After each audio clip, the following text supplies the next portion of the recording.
Hello everyone. Tonight we're going to walk barefoot across the warm red earth of 17th century Africa and stand before a throne made not of gold or wood, but of a kneeling human body. You're going to meet a queen who turned diplomacy into drama, who used religion as a disguise, and who fought one of the most powerful empires on earth with words, spears, and sometimes just a raised eyebrow. You probably won't survive this if you were born anyone but her. So before you get comfortable, take a moment to like the video and subscribe, but only if you really like what I'm doing here. And as always, let me know in the comments where you're watching from Mand, what time it is there. Now.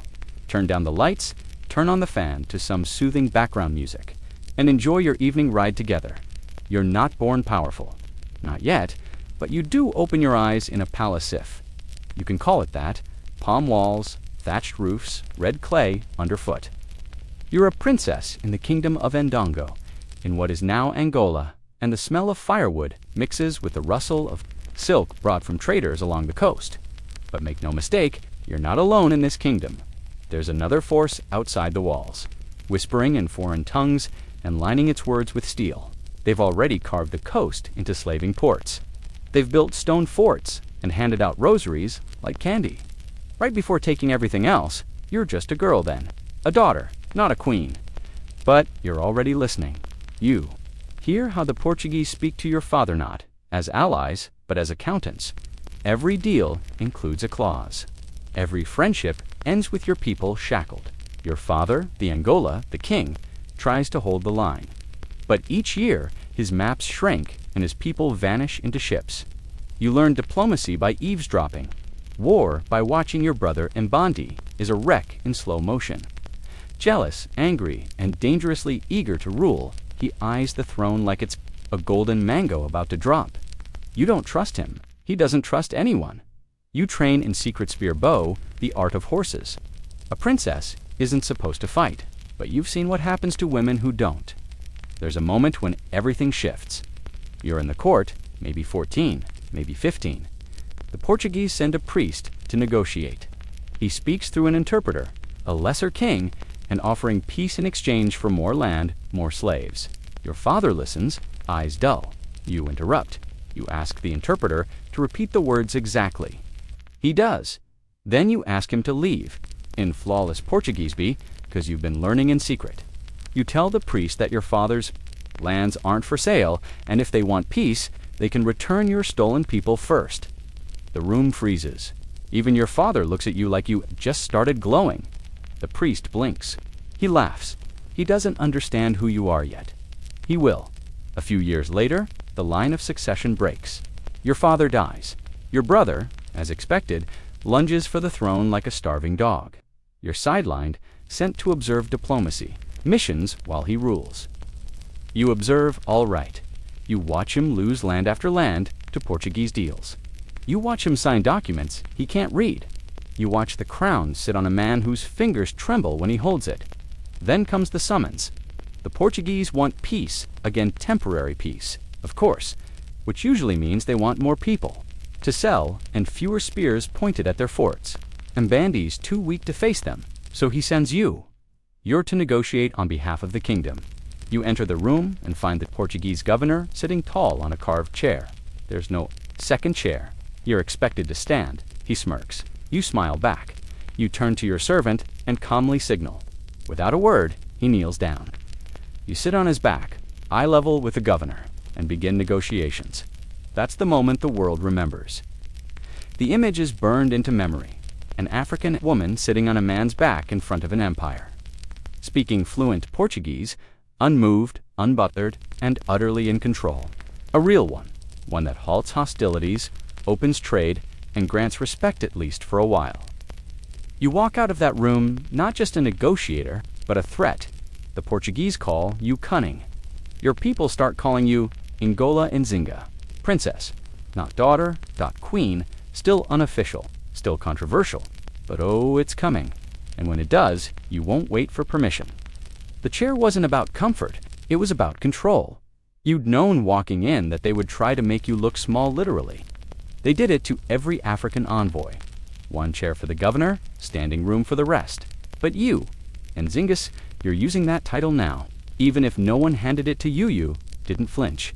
You made your servant your throne. The Portuguese governor blinked like someone had just turned the sun sideways. His advisors shifted in their robes. The interpreter looked like he wanted to become invisible. But you sat there like you had every right to. Anne started talking treaties. You didn't just speak Portuguese. You wielded it with slow, deliberate rhythm. You spun their legal language into rope, then used it to gently tie their hands. The deal you struck that day bought time for your kingdom.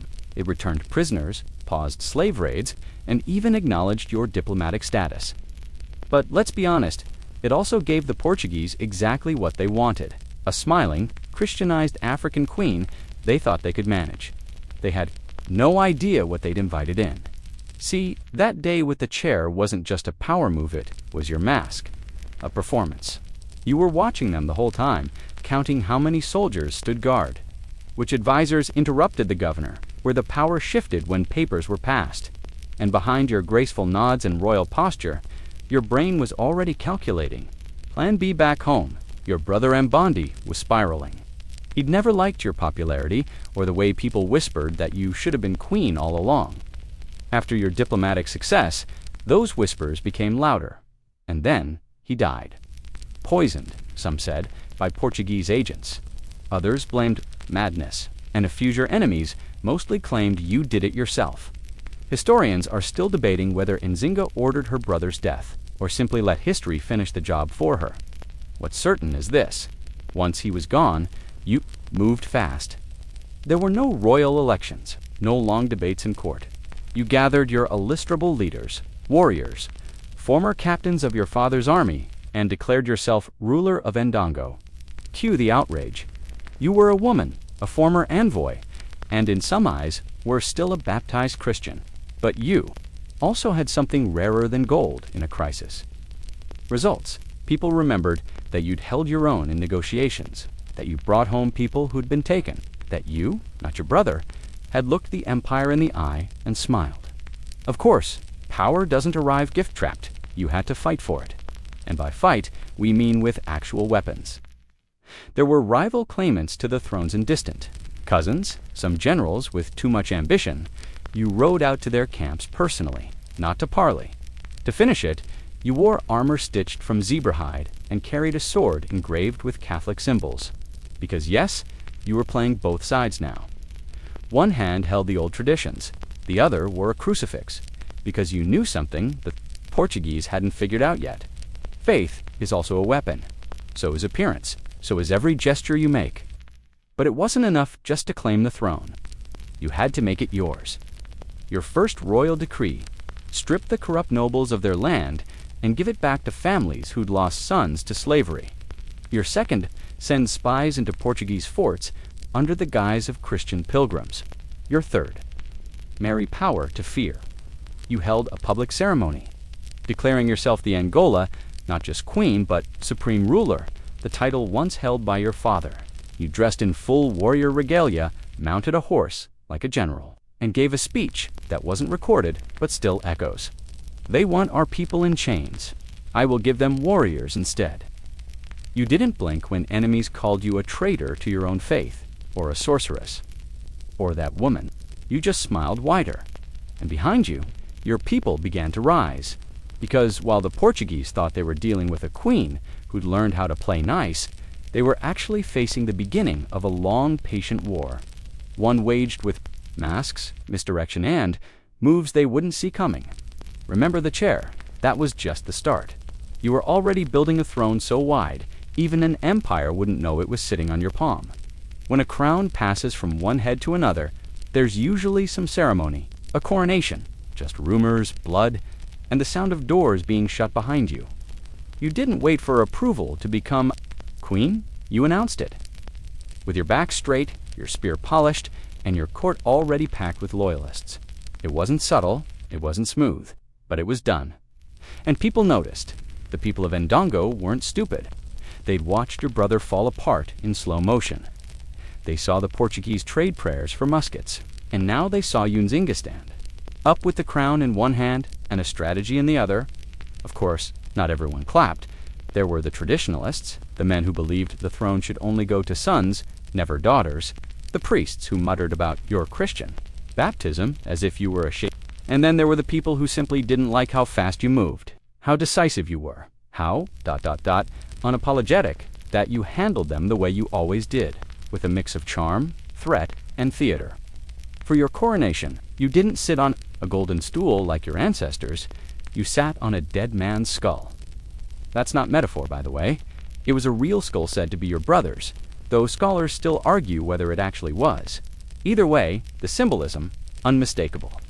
You weren't just accepting power, you were claiming it with both hands and telling everyone, this isn't borrowed, it's mine.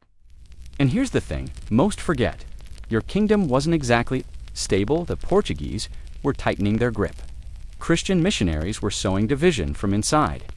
And slave raiders, many of them local collaborators, were turning villages into ghost towns. You needed more than a throne. You needed a plan, so you turned to warfare. Not the kind fought in open fields with banners and cavalry charges. That was for Europeans with flat maps and winter coats. No, your war would be personal, mobile, relentless. You'd create an army not of conscripts, but of loyalist people with nothing left to lose.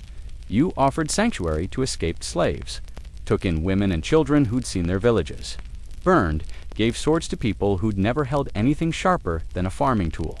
You didn't just build an army. You built a cause, and you trained them yourself. Early mornings. With the dew still clinging to the tall grass, you rode out in full armor.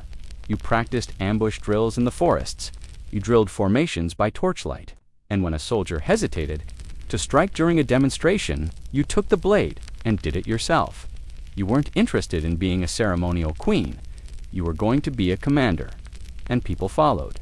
Not because they were forced, but because you made them believe they could win. Here's the strange thing.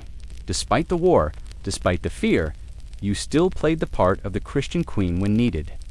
You kept your baptismal Nemana de Souza. You sent polite letters to Portuguese governors. You quoted scripture in diplomatic messages, but then you'd order a strike on a caravan at dusk, or poison a well, or ambush a fort. Historians are still debating whether you ever truly believed in Christianity or whether you simply used it like any other tool in your belt. Faith, language, identity, all fair game if it helped you survive. You were playing a long game, and the Portuguese never quite figured out which Nzinga they were dealing with. The queen, the general, the diplomat, the woman who prayed beside a crucifix, or the one who burned their supply lines. Spoiler, it was always all of them at once. You created alliances with kingdoms who'd once been your enemies. You sent spies dressed as priests. You even reached out to the Dutch Portugal's European rivals and invited them to set up shop just to mess with the balance of power. Meanwhile, the Portuguese were trying to replace you with puppet rulers. One of them even claimed to be a distant cousin of yours. He lasted a week. And then, you did something almost no other ruler in the region dared. You moved your capital. Why? Because the old capital had become too vulnerable, too exposed. So you gathered your people, your army. You're a courtand. You moved into the jungle. You ruled from a hidden base with scouts at every entrance, paths deliberately confusing, and campfires placed to mislead enemy patrols. Your government became mobile. Your spies became myth and your legend. It became larger than your army. You weren't just Queen Nzinga anymore. You were Nzinga, the unseen. Nzinga, the unshakable. Nzinga of the forest. And even your enemies began to fear your name. Because, unlike your brother, or your father, or the other kings who bowed out when things got rough, you didn't just survive. You adapted. The jungle doesn't whisper. It breathes. And now, you're inside Nzinga, Queen of Ndongo, and Matamba ruling, not from a palace, but from within green shadows and humming insects. Your court spread across moss-covered paths and hidden glades. This isn't exile. This is reinvention. While the Portuguese kept drawing maps with fixed capitals and fixed roads, you did the opposite. You unfixed everything. Your kingdom became a moving constellation camps, messengers, warriors all circling you like stars. You didn't hide from the Portuguese in the jungle. You lured them into it, and once they were lost, you pounced. Your army wasn't trained in parade drills or textbook tactics. They were taught to vanish behind trees, to fight barefoot in mud, to strike and melt away before the echo faded. Your generals learned patience, discipline, and the art of camouflage. And your warriors, they knew every inch of that forest, like it was part of their skin. The Portuguese soldiers used to marching in neat. Rose hated it. The trees pressed too close.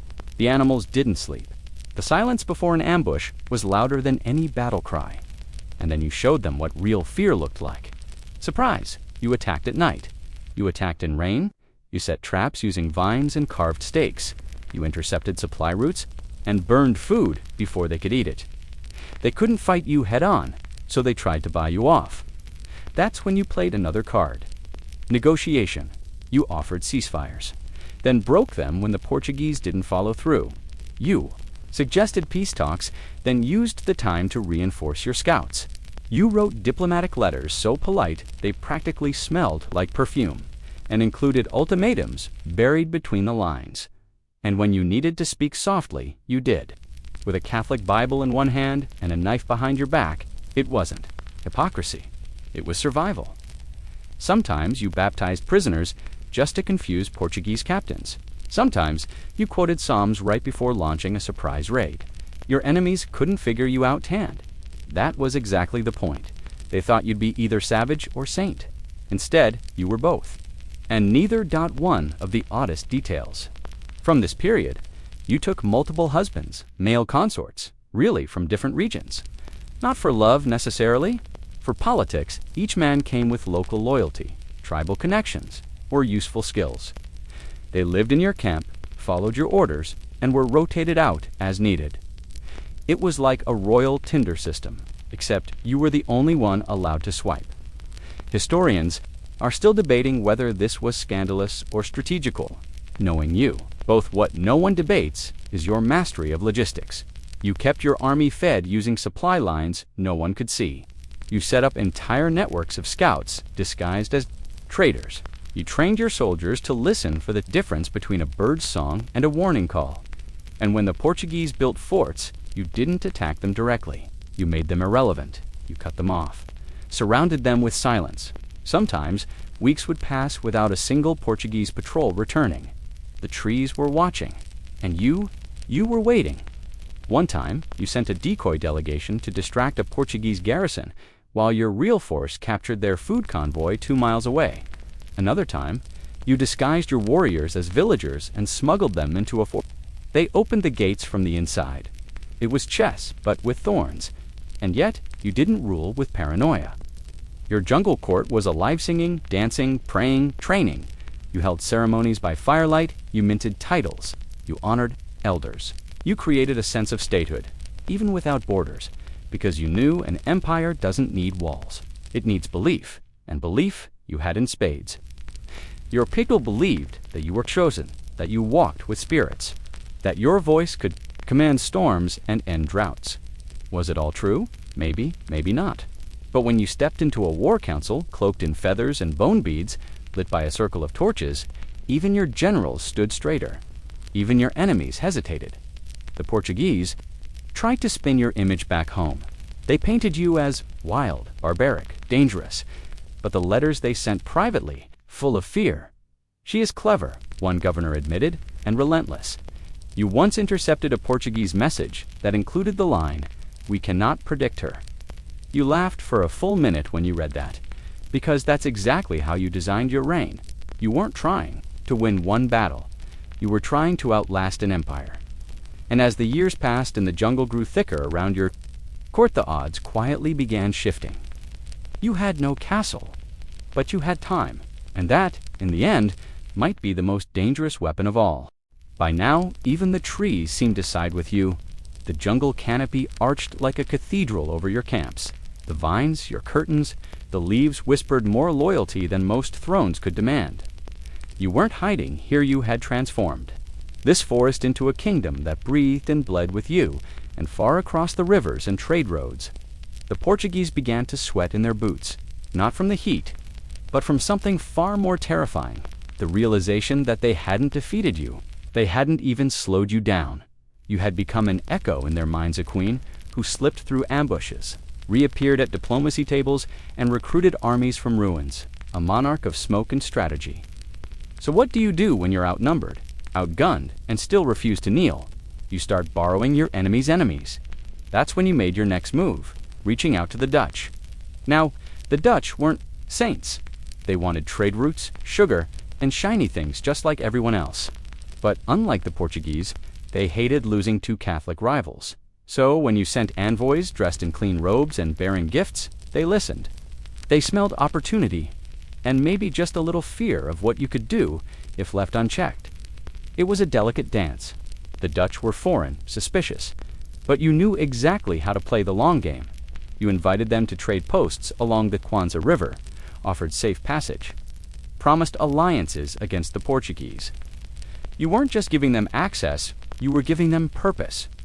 Suddenly, the Portuguese had a problem on two fronts: an invisible queen in the jungle and her European pen pals with cannons. Still debate how deep this alliance actually ran, but they agree on one thing: it scared the life out of Lisbon. Meanwhile, you kept expanding. Your court grew more sophisticated. You had advisors from multiple tribes, foreign interpreters, and scouts who could move faster than letters. You sent out decrees banning collaboration with slave traders, yes, even when it cost you allies. You personally interrogated merchants. Suspected of siding with the Portuguese, you were ruthless, but never random. People feared you, but they trusted your justice and your army. Oh, it was evolving. You weren't just fielding warriors anymore. You had engineers building traps, medics trained in herbal medicine, and scouts trained to mimic animal sounds for signals. You created rank systems, loyalty oaths, and daily rituals to hold everything together. One of the strangest policies, you made your generals recite Portuguese prayers before battle, not out of belief, but out of irony. Let them fear their own god. You'd say with a smirk. Even your sense of humor had sharp teeth. But war has a cost, and one night, deep in the Matamba forest, you sat by the fire and counted the names of your dead. Not the numbers of the names. The young woman who saved your life during a river ambush. The boy who danced with you once before, vanishing in a smoke-filled skirmish. You knew what they gave, and you never forgot. Still, you didn't stop. Not when the Portuguese offered peace. Not when they offered you your own little Christian city-state, like a consolation prize wrapped in roses. You turned them down with a letter that historians still study for its beauty and venom. I was born in freedom, you wrote. I shall not kneel for the illusion of chains. One official called it the most dangerous paragraph written by a woman. You framed it in your tent, and yet beneath the defiance there was patience.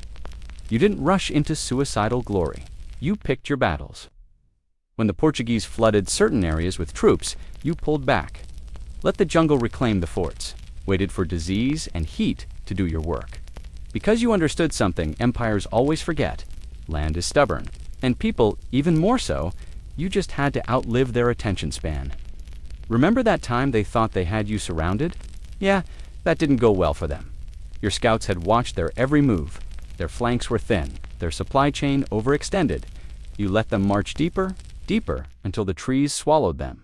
Then you struck no grand charge, just silence broken by arrows, spears, and whispers in the dark. Their officers didn't even know where the attack came from. The soldiers fired blindly into the night. Horses panicked. Gunpowder turned to sludge in the rain. By morning, you were gone, and the jungle looked like nothing had ever happened. One Portuguese survivor said it best, "We fought the shadows, and they won." You didn't laugh when you read that report, but you smiled, because you weren't just Queen Nzinga anymore.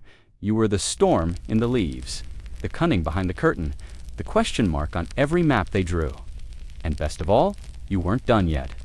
Time is a strange ally, isn't it? It wears down enemies, blunts swords, but if you're careful, if you're really careful, it can also sharpen your legacy like a blade in the dark dot. By now, you've ruled longer than most kings even. Dream of, you've buried enemies, outlasted invasions, watched governors come and go like fish in a tide pool. You've worn down the Portuguese not with overwhelming force, but with something far more exhausting: persistence. And now you want more than survival, you want peace. But not the kind they try to trick you with, not the kind where you smile and they tighten the chains behind your back.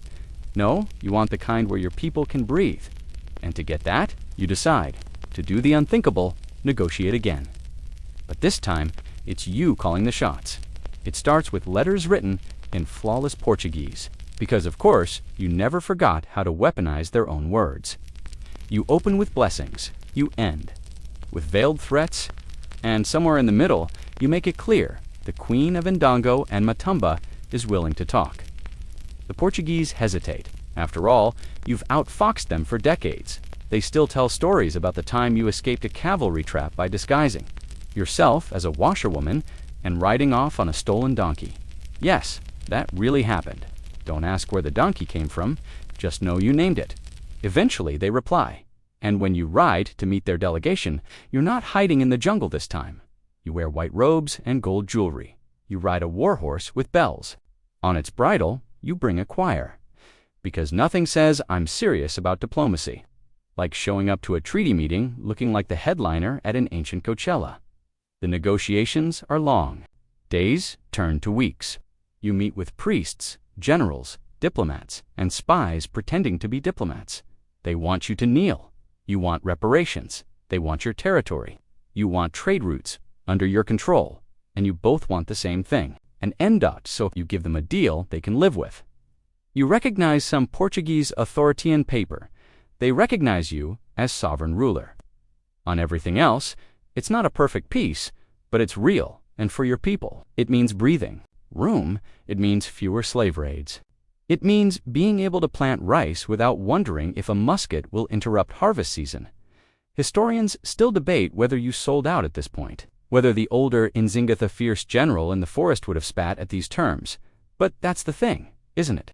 You are still that general. You just learned that sometimes the hardest move isn't picking up the sword, it's setting it down.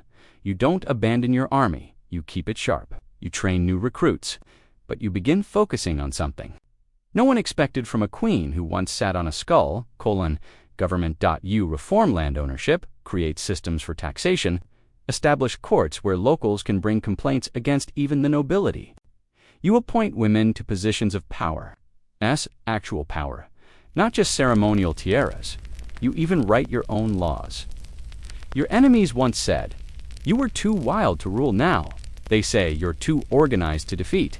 You start negotiating just with Europeans, but with inland kingdoms. You export textiles, salt, even ivory. You make deals that your successors will live off for decades, and every time someone doubts your right to rule, you simply point to the peace dot to the villages, with smoke rising from cooking, fires instead of ruins, to the soldiers who now patrol borders, instead of running from them, to the children who have never heard a musket, they still tell stories about you know, like the time you trapped a Portuguese captain in a hut, poured honey on him, and let the ants negotiate. Or the time you pretended to convert again just to get your hands on a shipment of gunpowder. Some say you were baptized 3 times. Honestly, who's counting? You never denied the stories. You just let people wonder which ones were true. Because if they feared you, good. But if they respected you, even better. And so, in the quiet after war, you began doing something you hadn't done in years. Sleeping, really. Sleeping, really. Sleeping, no sword under the pillow. No scouts at the door, just the hum of jungle insects outside your window. And the slow, steady breathing of a queen who had done the impossible. You outlived them. You outlasted them.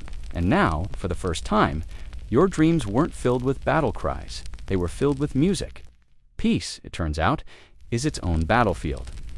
There are no drums, no muskets, no flashing blades, just slow decisions, long meetings, and the quiet ticking of age creeping through your bones like a spy in the night.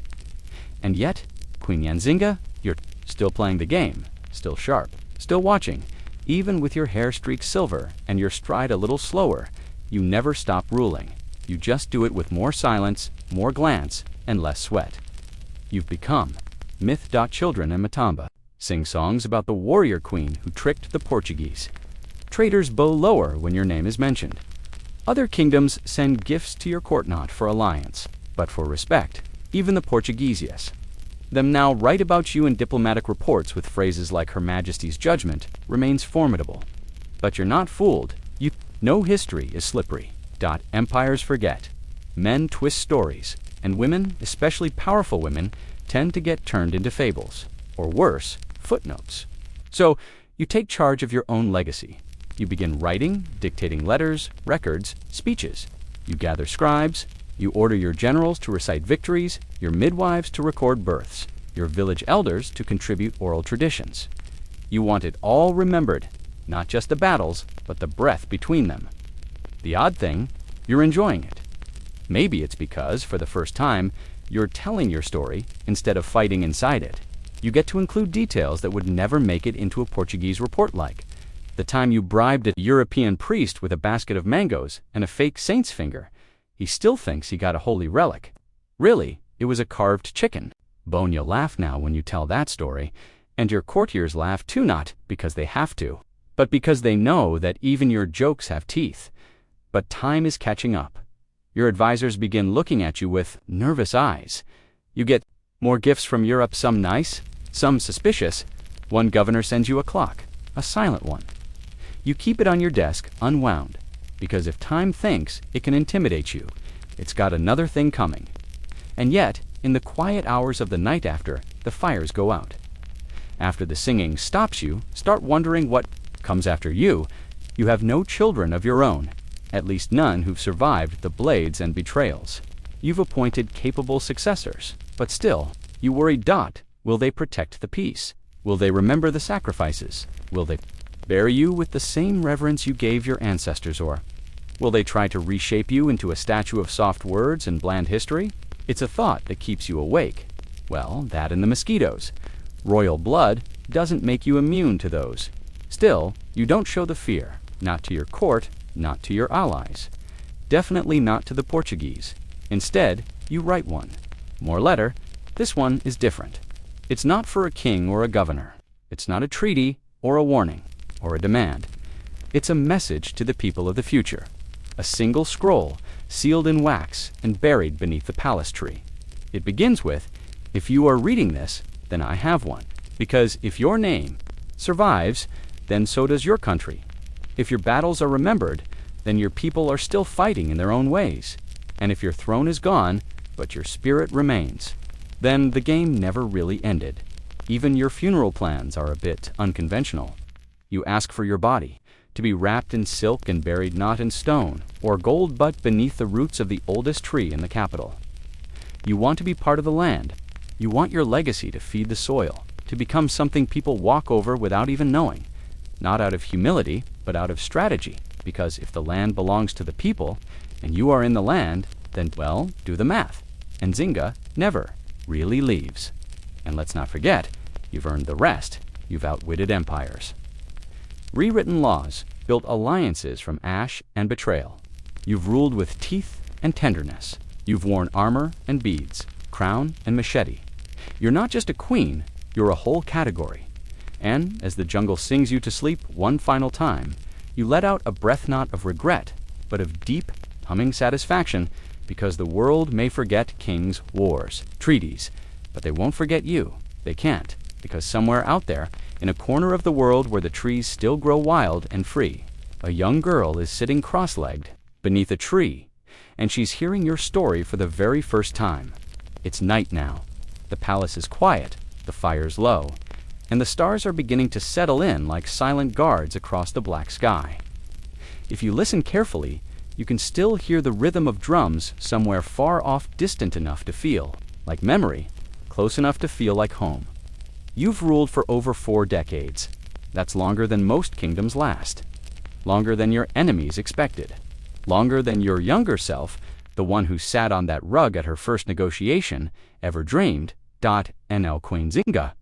You're tired, not weak, never that. Just satisfied. You sit beneath the baobab tree, the one your ancestors once danced.